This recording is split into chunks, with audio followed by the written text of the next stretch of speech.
Dunque, questa è la cronaca di queste ore con le reazioni, avete sentito, dei militanti del movimento. Più di qualcuno chiede un congresso che insomma potrebbe anche venire.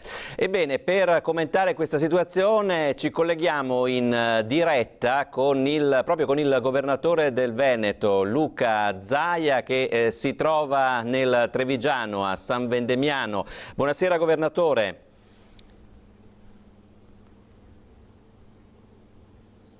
Buonasera, buonasera a tutti.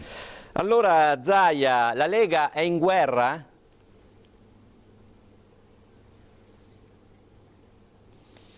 Ma no, direi che questo è un normale processo che prevede la democrazia e nell'ottica della libertà di parola, della libertà di pensiero, penso che le riflessioni che vengono poste debbano diventare oggetto di discussione, di riflessione e non essere prese come lesa maestà.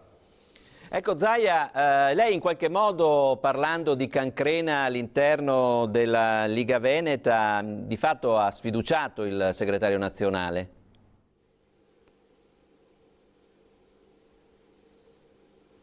Beh, guardi, il mio obiettivo non è assolutamente quello di scalare la Lega con cariche. Tutti sanno che io non ho mai voluto occuparmi di segreterie. Penso che il governatore deve fare il governatore a tempo pieno. La verità è che noi avevamo un unico obiettivo dopo il congresso di giugno scorso, quello di ricompattare le due anime della Lega. Questo non è avvenuto ed è bene che si faccia una riflessione sui motivi perché questo non sia avvenuto. Tutto qua. Ecco, crede che sia utile un congresso?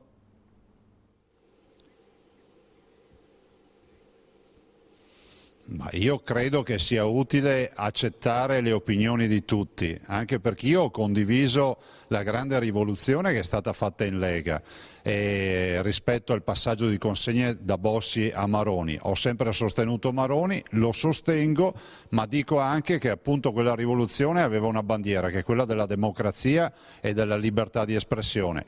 Se sono cambiate le regole è sufficiente dirlo, perché se un governatore non può neanche fare un commento sulle elezioni vuol dire che non c'è più democrazia. Penso che il successore di Maroni debba essere Maroni, nel senso che Maroni debba restare lì. Gode della mia fiducia e quella di molti altri e mi permetto anche di dire, siccome sento anche tante cazzate in questi giorni, che il tema della macroregione lo abbiamo creato assieme con Maroni e non viene da altre parti. Basterebbe guardare le mie dichiarazioni in tutti questi anni per capire da dove nasce il tema delle tasse sul territorio, dell'essere padroni a casa nostra e della battaglia contro Roma. Che adesso si faccia passare il governatore come uno del Veneto, come uno che subisce la macroregione, vuol dire proprio essere dei cialtroni. Senta Zaia, cosa deve fare Tosi adesso?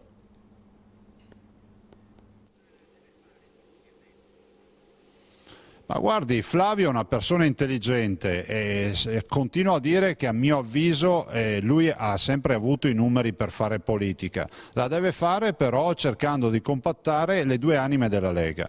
Altri strumenti come quello di evitare di dialogare con una parte e privilegiando un'altra non fa parte della gestione del buon padre di famiglia. Del resto lui sapeva e sa che la vera sfida è questa, se riuscirà a vincere questa sfida riuscirà ad avere ancora una Lega monolitica e assolutamente forte sul territorio, altrimenti ci sarà lo sgretolamento. Da qui la mia frase che ha dato fastidio, da una ferita, cioè da una Lega che comunque è uscita divisa dal congresso, siamo passati a una cancrena e perché comunque la cura non c'è stata.